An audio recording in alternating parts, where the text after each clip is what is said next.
Hi, it's Melissa from Special Ed Law Mom.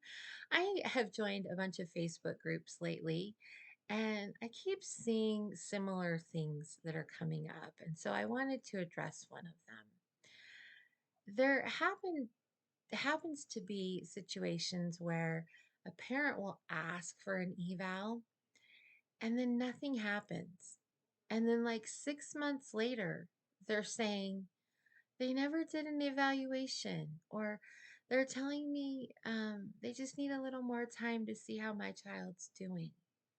Well, there's a law called Child Find under IDEA, which means that the school system is supposed to be actively looking for kids that have a suspected disability.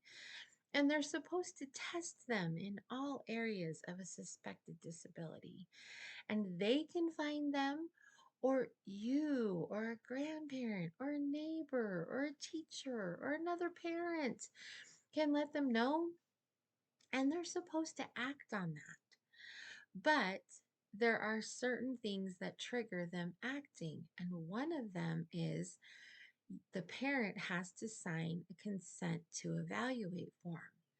So what happens is parents will request in a meeting, or maybe send an email or say something to the teacher that, hey, I think Susie's got a problem and I'd like her to be evaluated. Can there be an evaluation? And there's never a consent signed. Once that consent is signed, there's a clock that starts ticking. And some states have a different clock than another. Most are that they have 45 days to do testing, and I believe it's school days. It gets confusing, but I believe it's school days. 45 days to complete the testing. And then they're supposed to meet with you and let you know the results. But that clock doesn't start until you sign that consent to evaluate form. So if they never provide it, the clock hasn't started. And so they can drag their feet for months. I read about someone today, it was 4 years. 4 years she'd been requesting that her child be evaluated. And there were delays, and we'll get to it. And oh, we don't have someone, all these kinds of things. That is not acceptable. It's not acceptable. So if you request an evaluation and they don't offer you, don't even wait for them to offer it. You let them know, I'll be coming to the school to sign the consent to evaluate form. So please have it ready for me. And when you go and you sign it, or if they send it home and you sign it, make sure you get a copy of it so that you have it. And then you can go ahead and start that clock that they then have to follow.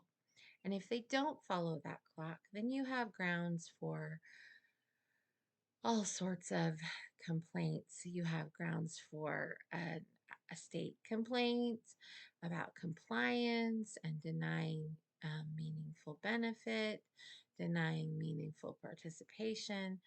You can possibly have an OCR complaint for discrimination, and if they've treated you really poorly, for retaliation. So it's really, really important. You can't just make the request and then it's going to happen. You have to sign that form. So be proactive, ask for it, show up to get it. If the school says we don't have it, go to your district office, go to the special ed department, contact them ahead, say, I'm coming to sign a consent to evaluate form. A lot of times it's all in what you know and being proactive that can stop some of the shenanigans that happen. So I hope that that's helpful for you. And until next time, make it a great day. Thanks. Bye.